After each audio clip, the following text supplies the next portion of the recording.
Hey guys, in today's video, I'm going to teach you 5 practice habits that's going to change your forehand forever. Before I show you these practice habits, and I want you to follow along with me, I want to explain that maybe why you're getting stuck on your forehand. And that is that you probably are used to and crave what I call doctor feel-good practice sessions. This is when you're just ripping forehands and you feel like you're making a lot of progress because you're hitting a lot of balls, you're sweating, the ball is ripping off your racket. But then when you get into a match, what happens? All of a sudden you lose your forehand. And it's because you have not baked in those fundamentals perfectly that you need to in order to succeed in an open environment when you're playing your tennis matches. What you need to do instead is be able to slow down your practice sessions. I'm going to show you how to do that today. And I need you to embrace this concept. Think about it if you are a race car driver and your driving habits when you're going slow are not perfect. What's going to happen when you're going around the track 150 miles an hour? I got that from the tennis doctor last night. Make sure you go and subscribe to his channel. But I thought that was a brilliant way to explain kind of what I need to show you in this video. So let's get into our first exercise, our first practice habit, which I call Tai Chi tennis. I want you to do this with me. Okay, so before you hit any balls, I want you to get in the habit of doing this. Tai Chi tennis is what I call it. You can also do this around the house. So make sure that you do this with me right now. Whatever you're doing, put that coffee down. Put that coffee down. Coffee's for closers only.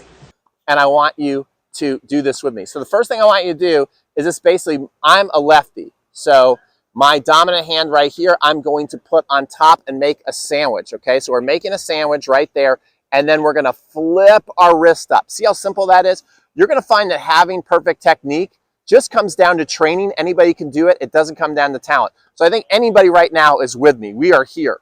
And then what we're going to work on is our first move. So our first move, take a look at my feet now, and I'm going to pivot them out this way and just allow my body to move with my first move right there. So I'm coming here. I'm not moving my arm at all. This is why they call it the unit turn. Now, as you can see, I have the sandwich flipped up.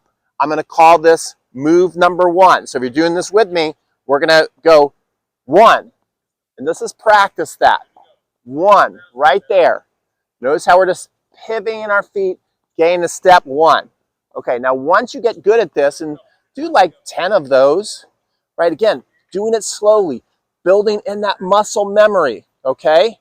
So you just can't do this enough. That's why you don't want to skip steps and go, oh, I got that down. I bet you in a match, you don't turn this cleanly, okay?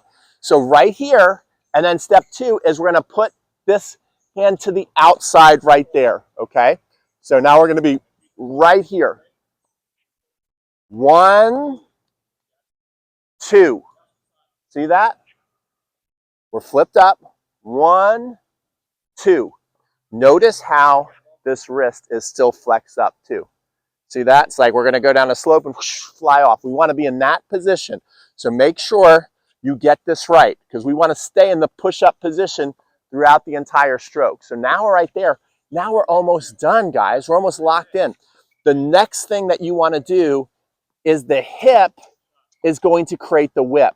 So instead of being dominating moves with our arm, let the hip start to flow forward. So watch this.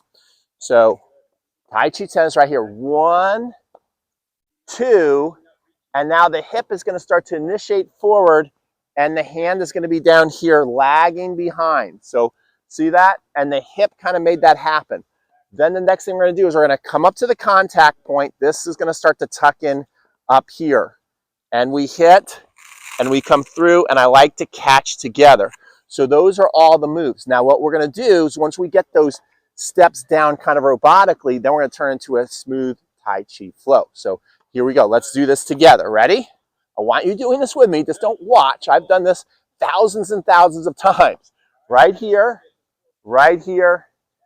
and go, and catch. And as we do this, we're just going to make things flow a little smoother each time.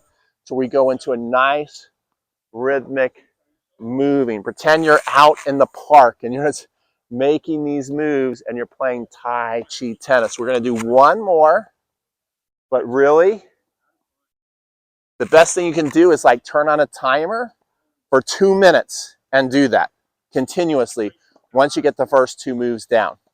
All right, The next thing we're going to do is we're going to move into Tabata tennis. That is going to be practice habit number 2 to change your forehand forever.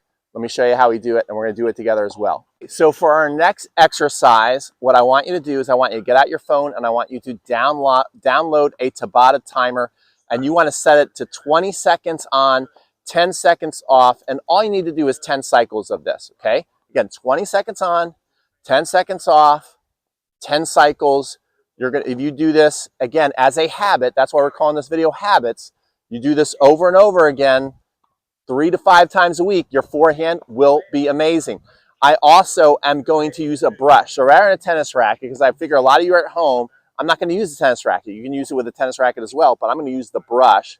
And now what we're going to do is we're going to get a little more physicality into this, a little more footwork. So we're going to be adding the split step and the recovery. And we're going to start out slow. We're just going to do about 6 or 7 together. And then we're going to build up and go a little faster, okay? So here behind the baseline, first thing I'm going to do is establish a boxer shuffle, right? Then I'm going to split step, get that unit turn, hit, come through. Split step, turn, come through. We're going to be working on our stepping towards the ball. Remember, the hip is going to create the whip, and I like to catch follow-throughs when I'm working on those fundamentals, okay? Good. And you can do all kinds of footwork exercises with that. You can then do sets where you're just working on your open stance, hitting and recovering. You can do all kinds of great movements with the Tai Chi workout. I like to usually do about 20 sets and get everything in. Forehands, backhands, volleys. But just we're going to work on our forehand, 10 sets. And that's practice habit number 2. Practice habit number 3. We're going to be using the wall back there. Are you ready? Hey guys, if you're still watching this video, B2 wanted me to remind you that if you're obsessed with tennis, you want to keep improving, you should subscribe to this channel and give this video a like right now. So do those 2 things. Okay, practice habit number 3. Go to the wall with me here. Let's take a walk to the wall, and we're going to get close to the wall. And this is best, like I've got a tennis net over there, so that's going to stop it. So it's best like if you're in a fenced-in area to do this exercise with a wall. The big mistake that most people make is when they come to the wall, they want to practice their forehand, and they try and rally, and they get sloppy, and they miss, and it's like builds bad habit after bad habit. Again, remember, we're working on this video mostly being able to do things perfectly in a slow, controlled environment. That's how you're actually going to change and develop new technique on your strokes, okay? So what I want you to do is we're going to get our basket of balls. I almost left with a basket of balls. Out the basket of balls, okay? So we're getting the basket of balls. We're going to have it right by our side, but out of the way. And we're going to take one ball at a time. We're not going to try and rally.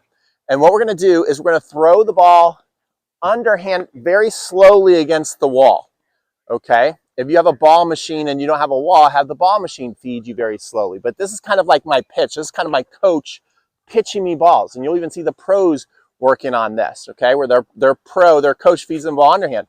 So I figure a lot of you maybe can't afford to do that every day, but you can find your local wall, throw the ball, get set, swing, and make sure the stroke is perfect. Make sure you swing away from you. Don't swing at you. So you have to have some control when you do this. Otherwise, you're going to get a tennis ball in the throat. Let's do a couple more together, okay? So again, I'm going to throw it nice and slow. Then I'm going to find my step 1, step 2, and hit. Let's do it one more time. Here and through. Notice how I'm catching the racket every time. After we do that, a good 30 to 50 balls, we're ready for practice habit number 4, and we're still going to be using the wall. So practice habit number 4. Again, the biggest mistake you can make is go to the wall and start rallying. So what we're going to do, again, keeping everything very controlled, very steady, making sure each move's perfect, is we're going to pitch the ball against the wall. We're going to let the ball bounce 2 times. So we have time to really set up nicely. And we're going to go into step 1, step 2, and hit. So here we go. I'm going to pitch it against the wall and let the ball bounce twice and hit. Let's do that again. Find your racket. Hold on to that unit turn and hit. Always catch the ball. Don't fall into the temptation and think you're going to keep your technique rallying. It's going to fall apart. Here we go one more time. Let it bounce twice. Hit. Those feel so good. Okay, so after we do that, it's time to go to perfect practice habit. Number 5, so you can change your forehand forever. So in step number 5, we're going to open up practice. We've been practicing today in what's called a closed environment. That means we've taken a lot of variables away so we can really be in control of our technique. Now we're going to test the technique. If your technique falls apart a little bit, that's okay. That's normal. That's natural. So what we're going to start with is some half court, mini court. So work on your mini court ground strokes, your rhythm. We're working on a nice footwork, flow, and gain the rhythm on that. After you get that down, the next thing you're going to do is you're going to back up and you're going to work on cross-court forehand rallies.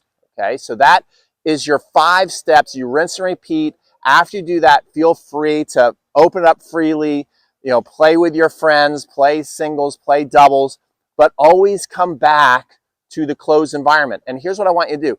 The more your stroke falls apart in match play, you need to be sprinting back to the closed environment and doing steps 1 through 4 over and over again. Step 5 is kind of like your test to see how good you're doing with steps 1, 2, 3, and 4. Okay, so hopefully you enjoyed this video. If you enjoyed this video, give it a like, subscribe, and also if you want to have a scrumptious serve to go along with your forehand and run amazing serve plus 1 plays, I have a free 7-day serve challenge for you right now that you can go up in the card section and click, or down the description box and click the link, or you can just simply go to 7dayservechallenge.com, sign up. It's 100% free. We're going to teach you how to have a 100-mile-an-hour serve, a sick kick, a slice that goes nasty into the fence, and you're going to have a money toss. So if that sounds good to you, go to 7dayservechallenge.com right now, sign up for free, and we'll see you guys on the next video.